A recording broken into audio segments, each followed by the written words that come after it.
Hey everyone, I'm Kristen, the anxiety therapist, and today I'm going to be talking about polarized thinking, which is a type of cognitive distortion. That's just fancy terminology for thinking errors, cognitive pertaining to thinking and our thought processes, and then distortions means something is distorted, right? There's an error. Something is inaccurate in some way.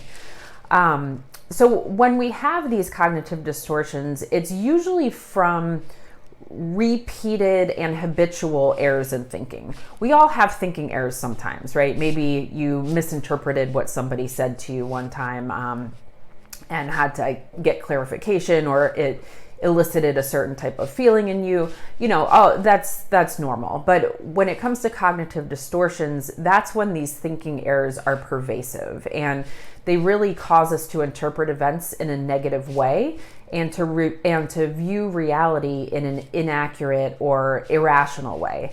And this reinforcement of these ways of thinking can lead to anxiety, depression, etcetera, because they become our automatic thoughts, right? The more we think these negative thoughts, the more they become part of the wiring in our brain, and they become our automatic thoughts. So the one I want to talk about today is polarized thinking. This is sometimes referred to as all or nothing thinking, black and white thinking. And basically you are looking at things as being on one end of the spectrum or another. You're sort of operating at one extreme or the other. It's very hard to find that middle ground or that gray area. And you might use words like always, never, everything, nothing, things like that if you're engaging in polarized thinking a lot. An example of this would be the belief that if you aren't perfect, then you're a complete failure, right?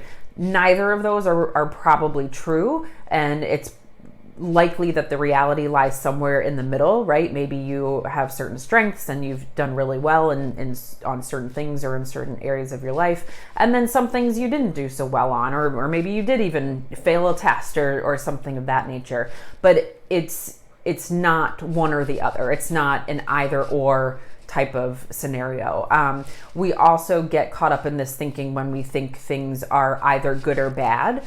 And a lot of times we can experience some rigidity in thinking that the way we do something is right. It's the only way to do it, right? And so if somebody does something differently, we perceive that as being the wrong way, when in reality it's just different. So one thing that's helpful to overcome these cognitive distortions and polarized thinking in particular is to really start paying attention to your thoughts. And if there is something that evokes a strong emotion in you, really analyze it to see if maybe you are engaging in polarized thinking, and see how you might be able to think about that situation differently. So that's just one of several cognitive distortions. I plan to do a video for each, so stay tuned for some other ones. But I hope you found this helpful, and if so, subscribe to my YouTube channel, and I will see you next week. Take care.